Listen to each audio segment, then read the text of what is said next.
Lunes 1 de diciembre de 2025, aquí comienza nuestra emisión en directo, Noticiero Guatevisión. Vamos directamente a los titulares. Autoridades investigan a responsables de la riña entre la barra de comunicaciones y aficionados de Xelajú. La agresión fue interrumpida por equipos de seguridad en el estadio Cementos Progreso. Les tendremos los detalles de aquella riña. Y nueva normativa impide a los vendedores de cuetillos sumar algunos artilugios. Por ejemplo, no pueden llevar algunos cuetillos con formas de alimentos o figuras que puedan confundir a los niños. La DIACO despliega un grupo de inspectores para evitar accidentes con los pequeños. Y en otros temas vamos a hablarles en esta nueva jornada de la delegación de la Comisión Interamericana de Derechos Humanos, que ha presentado su informe sobre las tensiones que vive el país previo a la elección de instituciones de control en 2026. Por la tarde se reunirán con el presidente Arévalo. Les diremos qué temas podrían tener en su agenda. Y Nasri Aspura sigue encabezando el conteo presidencial en Honduras. Hay mucha expectativa por la derrota del oficialismo y el triunfo del llamado ungido de Donald Trump. Tenemos estas y otras noticias en el inicio de esta nueva jornada. Bienvenidos todos a Noticiero Guatevisión, emisión en directo. Soy Elsa Mariana García.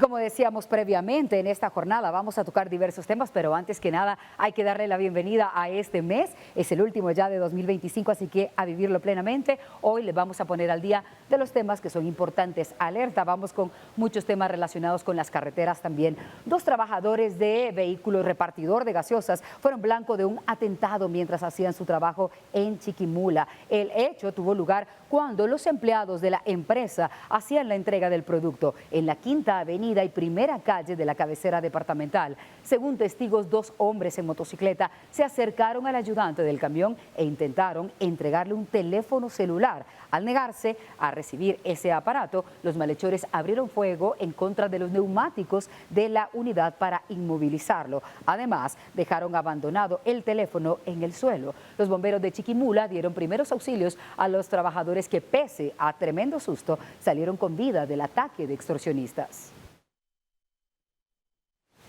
Y ahora vamos con una imagen que no creerían. Un ferry que realizaba un cruce entre la Avellana y Monterrico en Tacisco se hundió mientras transportaba un microbús. Según testigos, el vehículo cayó al agua cuando la embarcación intentaba avanzar sobre el canal, pero esta perdió la estabilidad y terminó parcialmente sumergida. Quienes presenciaron el incidente relatan que todo ocurrió en cuestión de segundos y que los tripulantes intentaron reaccionar para evitar el hundimiento, pero sin éxito. Por ahora no se reportan víctimas, aunque equipos locales trabajan para evaluar los daños y recuperar el microbús del fondo del canal.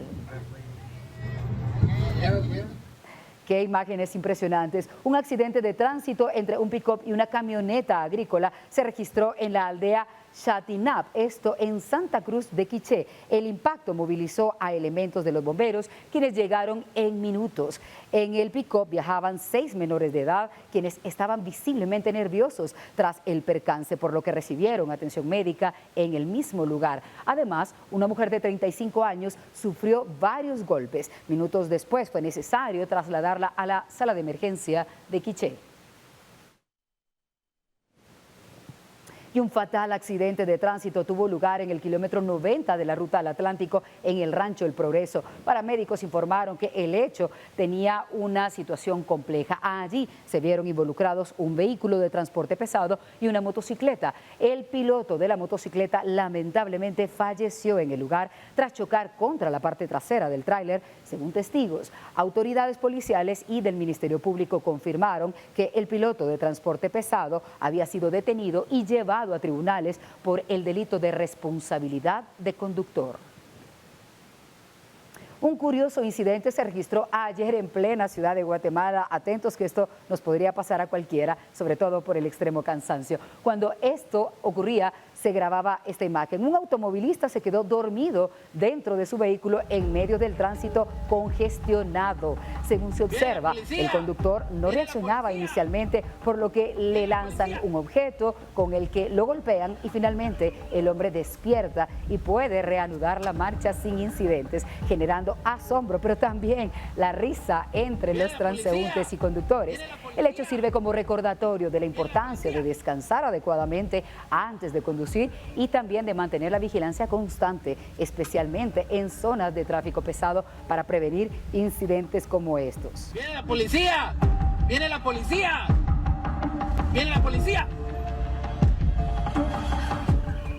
Imagínense ser protagonistas de estas noticias.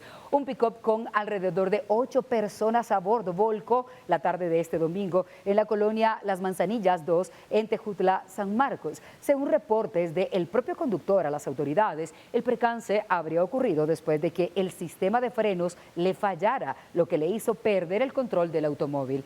Todos los tripulantes fueron auxiliados por los bomberos locales, pero solamente 4 de ellos, con heridas más serias, debieron ser trasladados al hospital de San Marcos.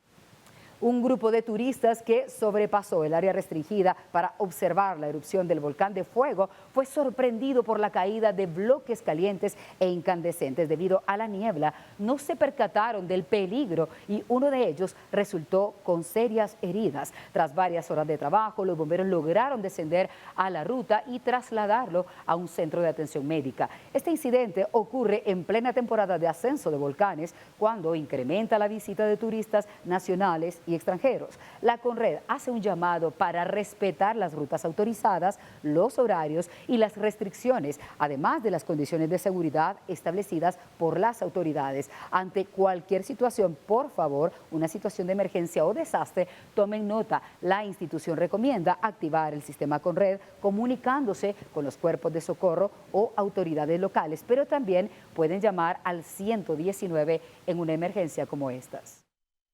Y en redes sociales circuló un video que ha generado indignación y sorpresa entre los guatemaltecos. La grabación muestra a 2 hombres en una pelea a puñetazos en la vía pública, pese al ambiente navideño en el que se encuentran. El incidente ocurrió en la calle Mariscal y 12 Avenida de la zona 5 de la ciudad.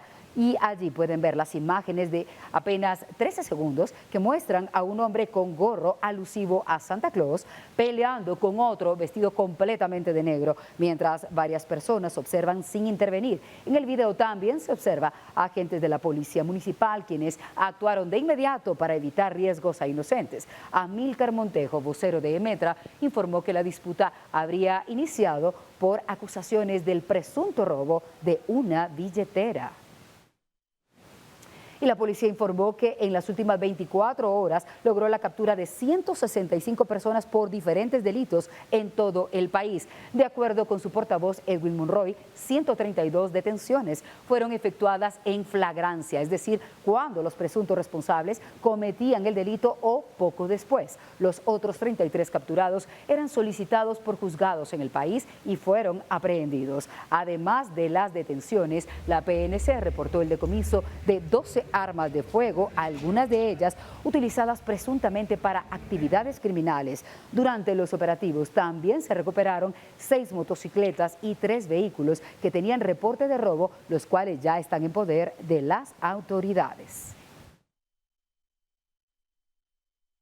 Se puso en marcha el Plan Belén, un dispositivo especial de prevención de seguridad destinado a reducir incidentes durante las festividades de fin de año, con la participación de instituciones de primera respuesta y autoridades locales. Vamos a enlazar con una de nuestras compañeras. Ella es Andrea Domínguez, que nos cuenta de qué trata este plan y de qué manera participamos los civiles. Hola Andrea, buenas tardes, adelante. Elsa Mariana, muy buenas tardes, qué gusto saludarte a ti y a todos nuestros televidentes. Y es que con la llegada de diciembre también llega la venta de juegos pirotécnicos. Por ello, el Ministerio de Economía, en conjunto con la DIACO y los diferentes cuerpos de socorro de bomberos municipales, voluntarios y municipales departamentales, han lanzado ya oficialmente la entrada en vigencia del Plan Belén 2025, con el cual buscan que la venta y adquisición de este tipo de productos se haga sea de forma responsable, considerando que los niños, principalmente entre las edades de 5 y 10 años, incrementan las estadísticas en los centros asistenciales por quemaduras, principalmente por la mala manipulación de la pólvora, y en algunos casos no solo genera problemas audiovisuales, sino también puede llevar a que estos pierdan algunas extremidades. Por ello, hacen una serie de recomendaciones. Los productos deben de corresponder a la edad de los niños. No le voy a dar a un niño de 2, 3 años una bomba que probablemente no puedan manejarla o no entiendan cómo funcionan y les pueden causar severos daños.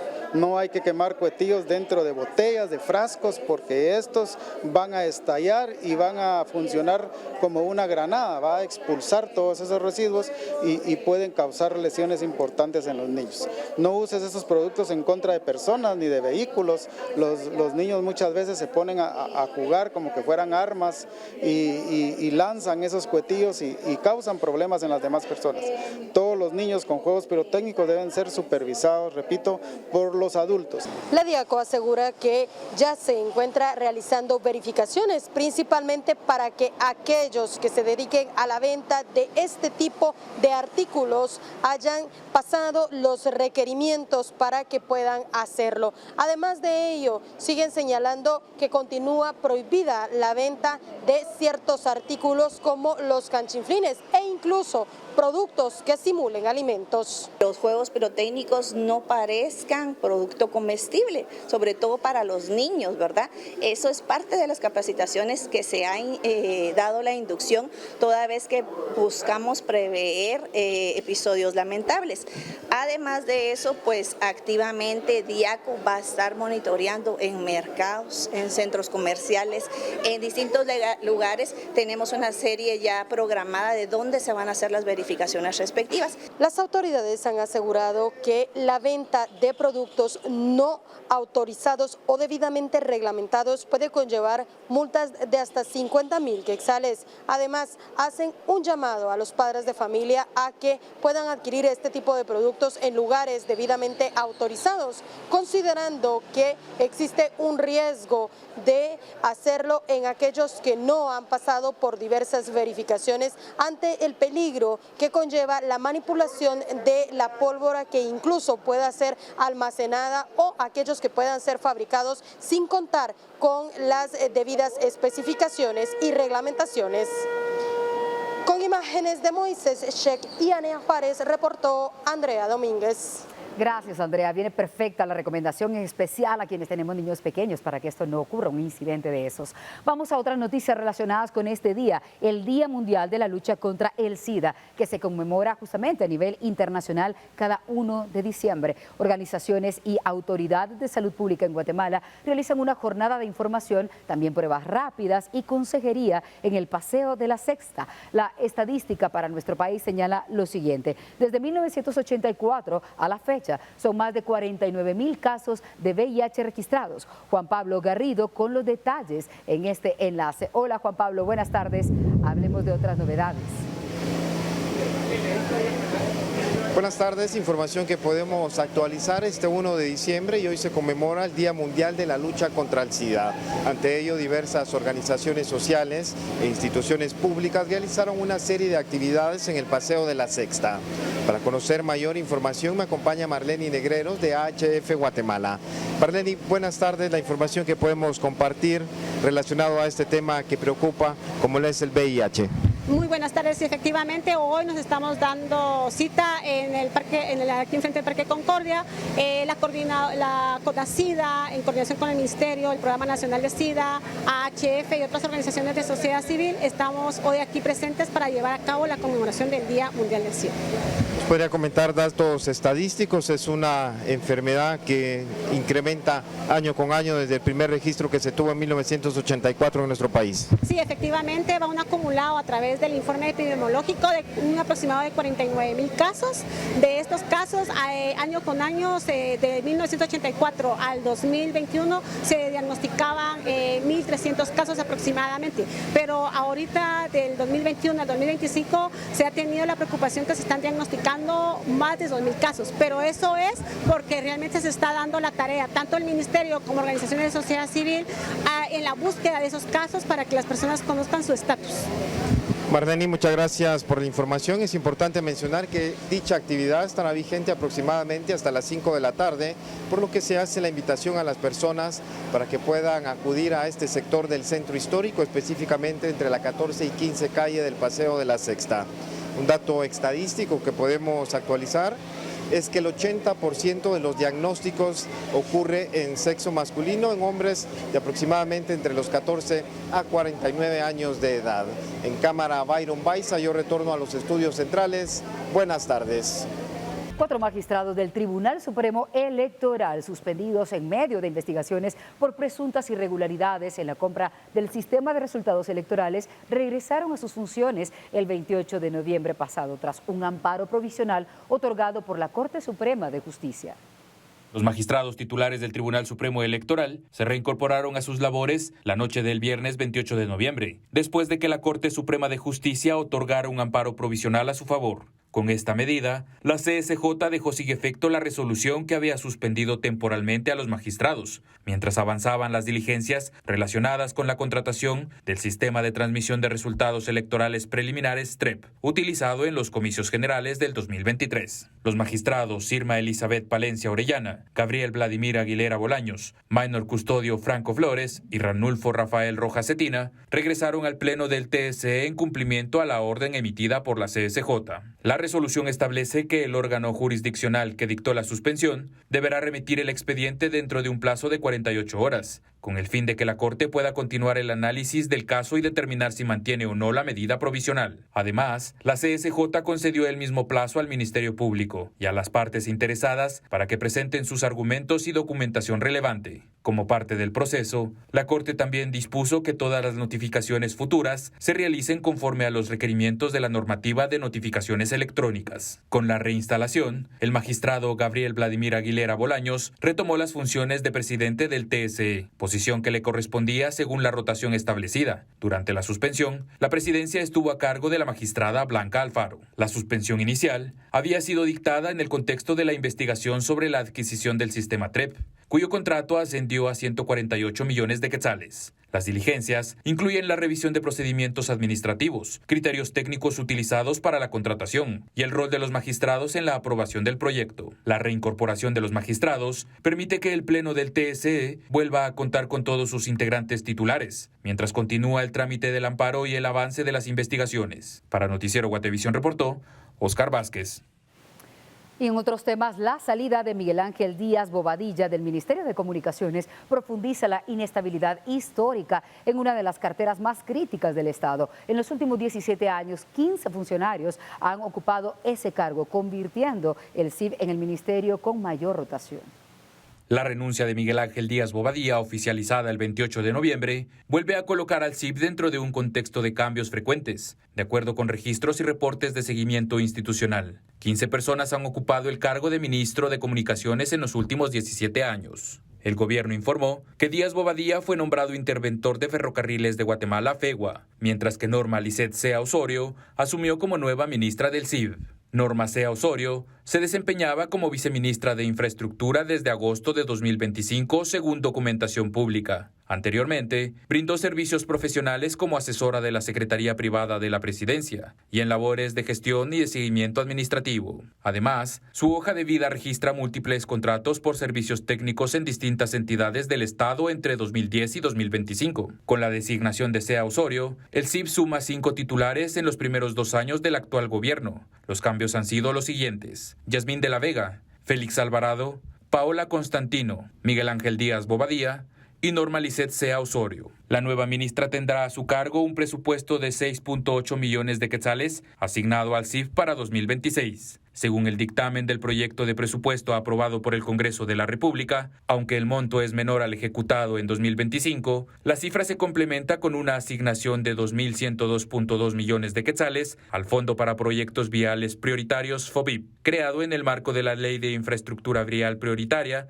destinado a obras en rutas centroamericanas y otros corredores viales estratégicos. estratégicos. Al mismo tiempo, el presupuesto 2026 incluye una asignación de 1.000 millones de quetzales al proyecto Metroriel, el sistema de tren ligero urbano proyectado para la capital. Este monto complementa los recursos destinados a infraestructura vial y obras estratégicas. En este contexto, la ministra Sea Osorio asumirá la dirección del CIB con la responsabilidad de avanzar en proyectos clave de infraestructura y transporte. Para Noticiero Guatevisión reportó Oscar Vázquez. Y en otros temas importantes para el país, el Congreso de la República designó oficialmente a los integrantes de la comisión permanente que estará a cargo del segundo periodo extraordinario 2025. La integración se realizó conforme a los procedimientos internos con el propósito de garantizar la continuidad administrativa durante el receso legislativo. La comisión quedó conformada de la siguiente manera: Neri Ramos como presidente, los vocales Gerson Barragán, Jorge Estuardo Ayala y Kevin Escobar, y como secretarios Juan Carlos Rivera, Sabino Velázquez y José Pablo Mendoza. Y como les adelantábamos, la Comisión Interamericana de Derechos Humanos ha presentado este lunes su informe sobre la situación de los derechos humanos en Guatemala, un documento elaborado tras su visita realizada en 2024 y que actualizó el diagnóstico hasta ahora, 2025. ¿Qué lograron identificar en nuestro país? Vamos a consultarlo con nuestra enviada especial, Paula Carranza. Hola Paula, buenas tardes, cuéntanos un poco de esta jornada. Adelante. Muy buenas tardes, Elsa Mariana. La Comisión Interamericana de los Derechos Humanos presentó su informe sobre la situación de los derechos humanos en Guatemala. Este informe analiza los desafíos estructurales que enfrenta el país en esa materia. La Comisión Interamericana intenta visibilizar las principales preocupaciones de derechos humanos en el país a partir de una observación que hace la Comisión durante su visita, pero también con posterioridad a su visita, y teniendo en cuenta toda la historia de observación que ha llevado adelante la Comisión Interamericana sobre Guatemala. ¿Cómo vemos la situación de derechos humanos en el país?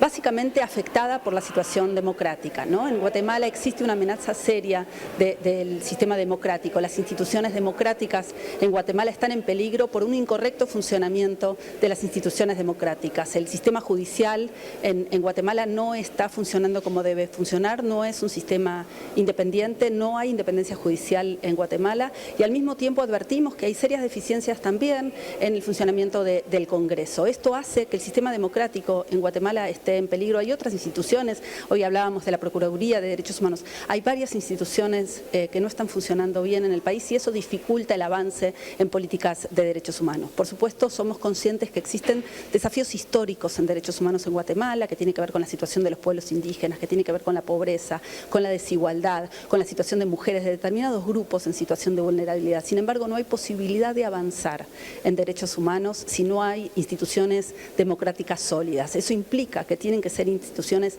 democráticas, tienen que ser instituciones independientes, pero al mismo tiempo tienen que funcionar correctamente de acuerdo con lo que dicen la Constitución y los estándares de derechos humanos. Si me preguntas, eso es el principal problema que nosotros vemos en la situación de derechos humanos en el país. El informe presentó 43 recomendaciones dirigidas al Estado, entre ellas adoptar una política integral de seguridad ciudadana con enfoque democrático. Con imágenes de Esvin García, reportó para Noticiero Guatevisión, Paula Carranza.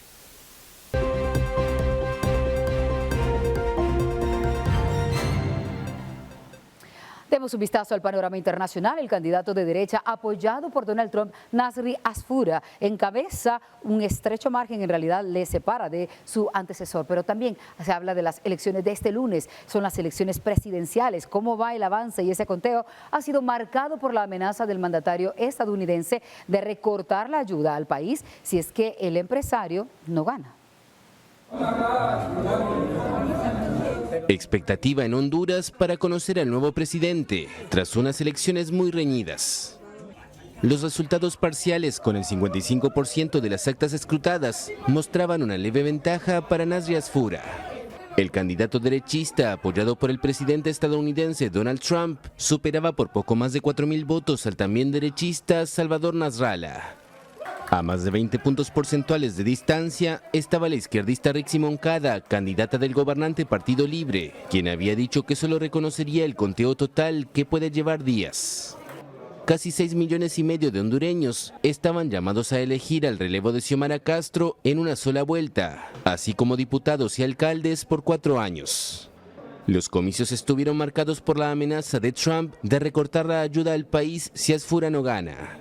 El mandatario estadounidense definió al exalcalde de Tegucigalpa como el único amigo de la libertad, al tiempo que calificó a Moncada de comunista y a Nasrallah de casi comunista por haber formado parte del gobierno con el que luego rompió.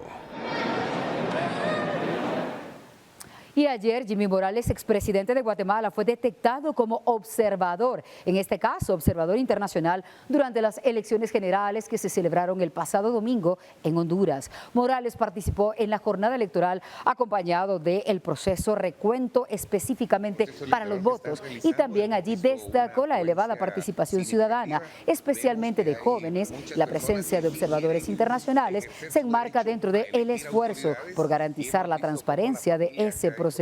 A esto se suma la acreditación de varias misiones extranjeras que supervisan la jornada con el fin de brindar las garantías democráticas y credibilidad de los resultados finales. De poder elegir autoridades.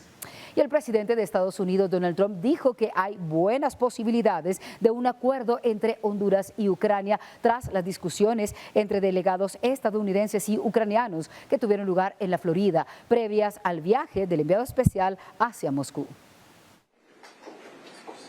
Delegados de Estados Unidos y Ucrania se reunieron el domingo en Florida, Estados Unidos, en momentos en que Kiev enfrenta una creciente presión militar y lidia con un escándalo de corrupción interno. El encuentro buscaba preparar el terreno para el viaje a Moscú el lunes del enviado especial de Donald Trump, Steve Witkoff, que planea reunirse con el presidente Vladimir Putin el martes. Washington ha presentado un plan para poner fin al conflicto de casi 4 años y busca concretarlo con la aprobación de Moscú y Kiev.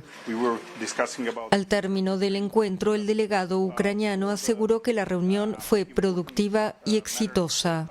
Por su parte, el secretario de Estado, Marco Rubio, advirtió que aún queda trabajo por hacer.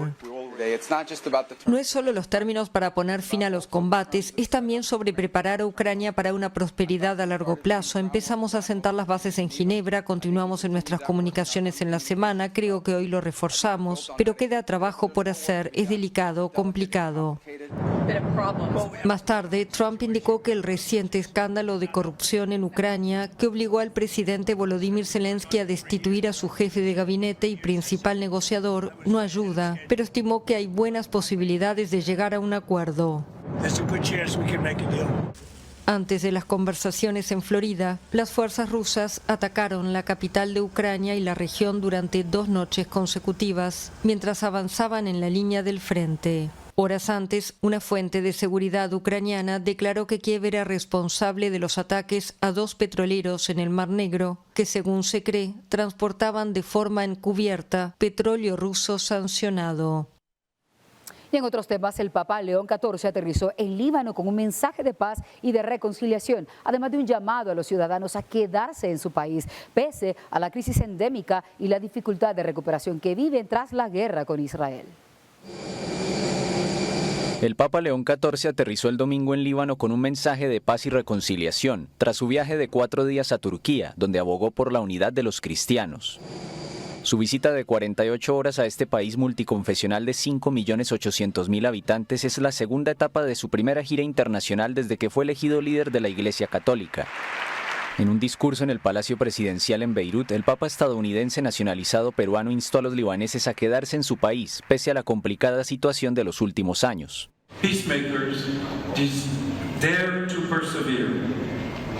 Los pacificadores se atreven a perseverar. Hay momentos en los que es más fácil huir o simplemente más conveniente mudarse a otro lugar. Se necesita verdadero valor y previsión para quedarse o regresar a su propio país y considerar incluso situaciones algo difíciles como dignas de amor y dedicación.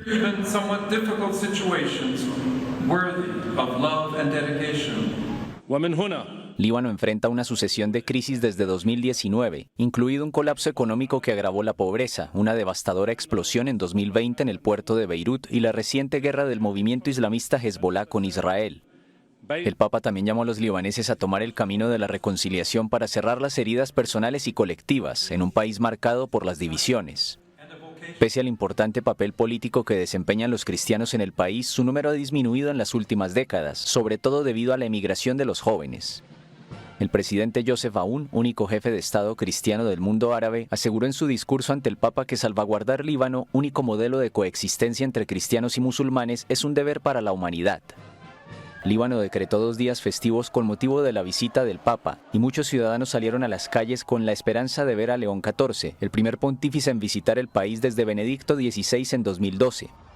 Para llegar al Palacio Presidencial, la comitiva del pontífice atravesó los suburbios del sur de Beirut, bastión de Hezbolá, donde los simpatizantes del movimiento chiita se agolparon en la carretera para darle la bienvenida. Esperamos que él visite las aldeas del sur del Líbano, porque Jesús estuvo allí. Deseamos que vaya al sur para bendecir esta tierra santa. Hezbolá instó el sábado al Papa a rechazar la injusticia y la agresión de Israel contra Líbano.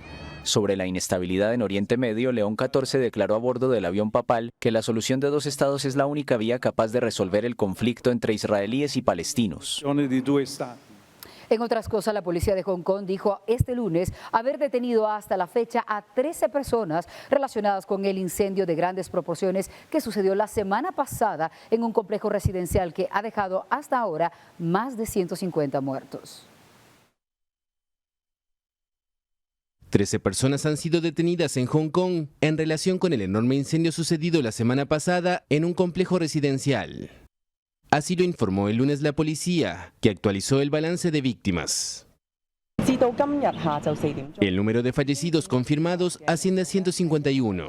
No podemos descartar que esta cifra siga aumentando. Las detenciones se realizaron por sospecha de homicidio involuntario. Mientras tanto, los investigadores tratan de reconstruir lo que provocó la rápida propagación del fuego. Creemos que la causa fue que las redes de seguridad no cumplían con las normas de resistencia al fuego y que los paneles de espuma contribuyeron en gran medida a la rápida propagación del incendio. Los paneles de espuma también provocaron explosiones de vidrios, lo que permitió que las llamas se propagaran por el interior. El incendio fue el más mortífero en un edificio residencial desde 1980.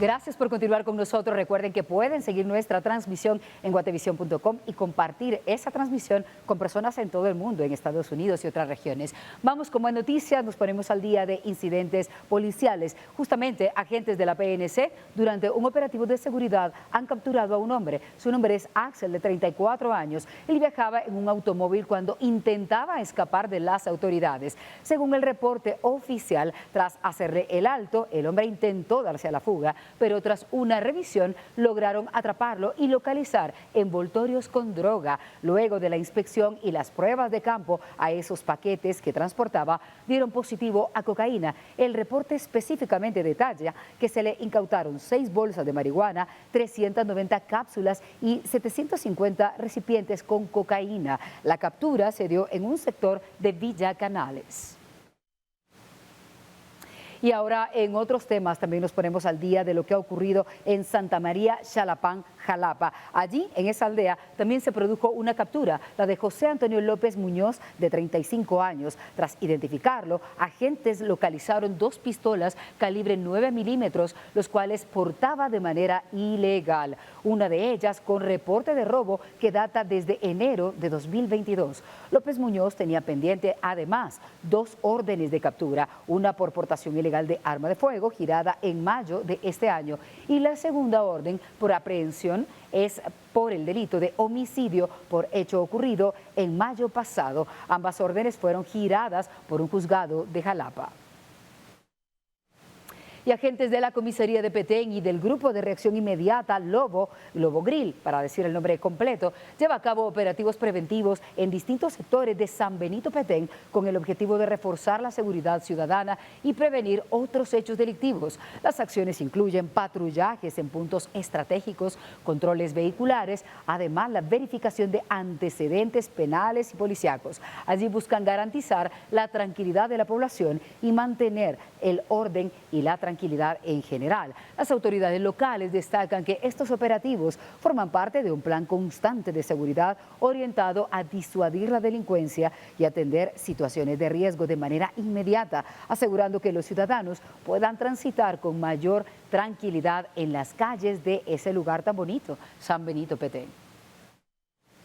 Y efectivos policiales mantienen activa la búsqueda de los 15 reos que se fugaron recientemente de la cárcel Fray Janes II, como les adelantábamos. Están ofreciendo una recompensa, como saben, de 150,000 quetzales por información que permita la captura de cada uno de los prófugos. Las autoridades hacen un llamado a la ciudadanía para que colabore de manera confidencial, proporcionando datos a los números telefónicos 110 o 1561. Pueden allí ubicar esa ayuda y también eso podría ayudar a dar con los pandilleros que aún permanecen prófugos. La fuga, como recordarán, es parte de una investigación.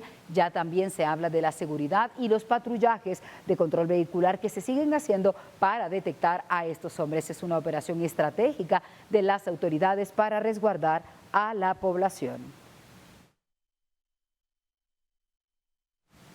Y el tribunal programó para esta tarde dictar sentencia dentro del caso Odebrecht, como les decíamos previo a la pausa, en donde los acusados son señalados de coordinar pagos que son supuestos sobornos a través de transferencias bancarias. Vamos a enlazar con nuestro enviado especial, Elmer Vargas, para conocer los detalles de este caso y este proceso que ha ocurrido en pleno debate. Hola, Elmer, buenas tardes. ¿Qué novedades tenemos a esta hora? ¿Qué tal, Elsa Mariana? Buenas tardes, qué gusto saludarte a ti y a toda la audiencia de Noticiero Guatevisión. Tal y como lo mencionas, para esta tarde ha convocado el Tribunal de Mayor Riesgo B para dictar la sentencia correspondiente dentro del caso conocido como Odebrecht. Acá es importante señalar que son acusados Pablo Llanes, así también como Diego Chacún Yurrita, ambos implicados por haber participado en la defraudación o poder coordinar sobornos con esta entidad de origen brasileño para poder de esta cuenta tener o ser beneficiados en algunos proyectos de construcción en nuestro país. Es importante señalar que el tribunal ha programado a partir de las 3 de la tarde con 15 minutos, en donde ambos deberán comparecer y poder escuchar la sentencia correspondiente. En el caso de Pablo Llanes, el Ministerio Público pidió que él recibiera una condena de 13 años por el delito de asociación ilícita, así también como el delito de lavado de dinero u otros activos. También el MP ha hecho la solicitud al tribunal de que deba pagar una multa de $147,000.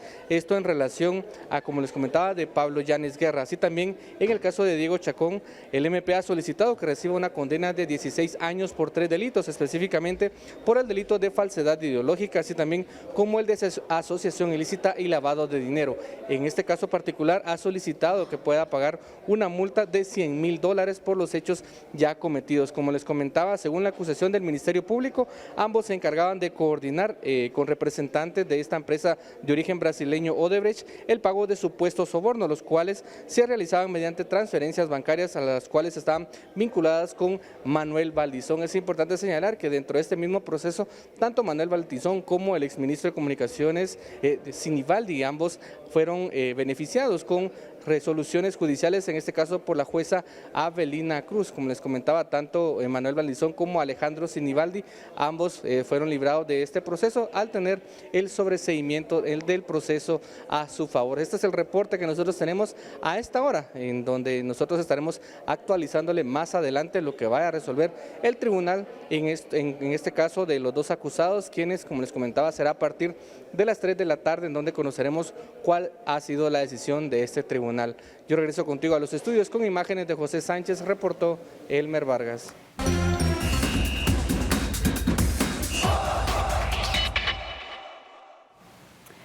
Tras una jornada de infarto en el Apertura 2025, la última fecha movió la tabla hasta el final. Victorias clave, tropiezos inesperados y un cierre dramático que confirmó a los 8 clasificados a los cuartos de final.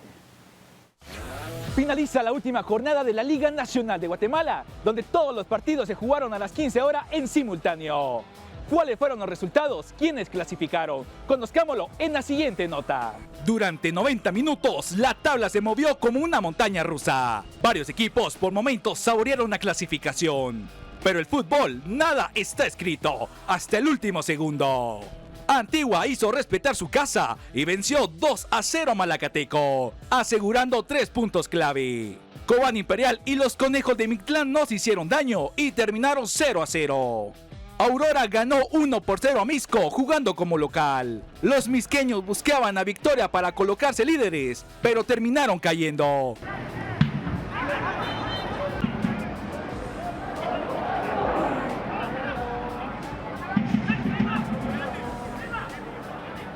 Achuapa y Guastatoya repartieron puntos tras empatar 1-1.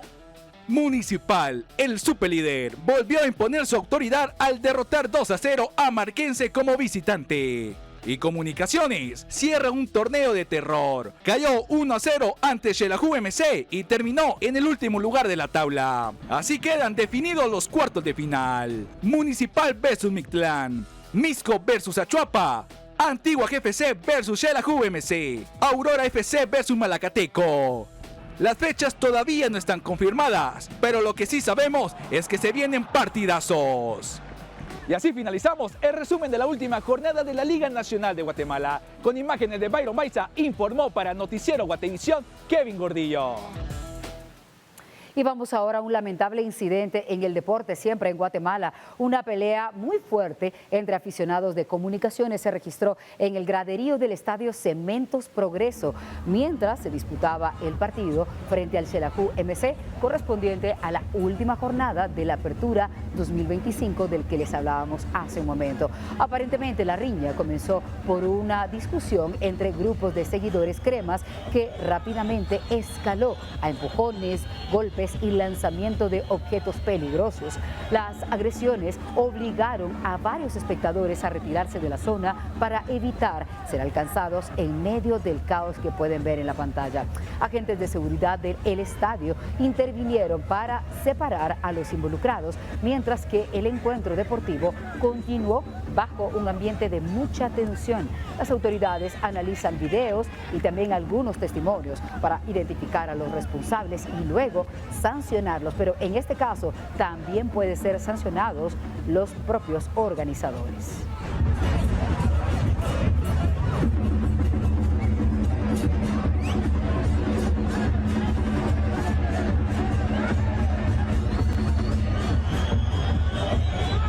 De la tradicional quema del diablo, como le llamamos en nuestro país, comerciantes de piñatas que se ubican alrededor del Parque Colón se preparan para ofrecer a quienes llegan a ese lugar distintos productos con también una variedad de tamaños, diseños, de los que los diablitos son los protagonistas. Saúl Andrade está allí mismo para darnos información relacionada con este tema y hablaremos de precios y también algunas alertas. Hola Saúl, buenas tardes. Adelante con tu informe. Buenas tardes, Elsa Mariana, es un gusto poder saludarte. Nosotros nos encontramos en las piñaterías de alrededor del Parque Colón, en donde las personas ya se preparan con el tradicional diablito para la celebración de este 7 de diciembre, en la tradicional quema del diablo. Pues cuando comencé a crear estas estructuras, pues fueron basadas también en diablos, en algunas piñatas, y dándoles toques de políticos, de una sátira tal vez del ambiente, de las noticias que actualmente vivimos. La elaboración de estos diablitos consta de 3 pasos: la elaboración de la estructura, también el empapelado y también ya en los últimos detalles. Un día para hacer la estructura, un día para hacer el acabado de prensa, papel bond, y el otro día dejamos secar unas 4 o 5 horas y ya después empieza la otra persona en poner la decoración de papel de china. Adicional, hemos notado también distintos tamaños y también sus precios, en el cual los más pequeños tienen alrededor del precio de 20 quetzales y los más grandes hasta 1.500. Con imágenes de Eric Ávila, reportó Saúl Andrade.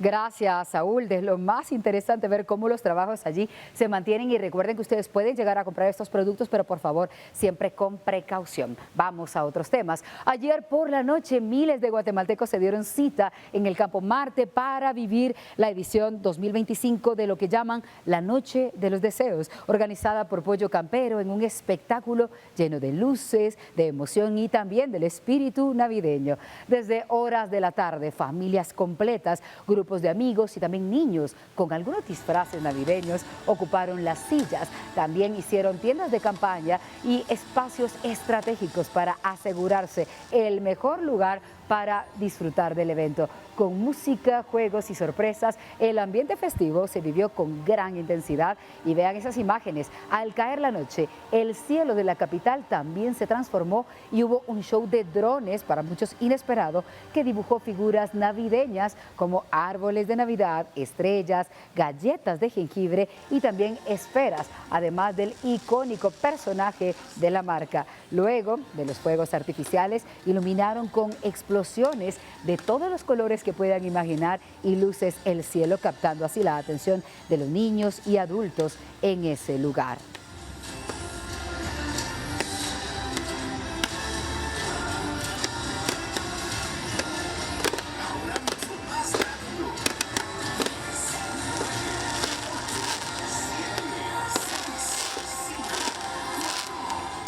Y ahora les vamos a mostrar otro espacio de lo más interesante para que puedan disfrutar de la cultura y de la belleza de Guatemala.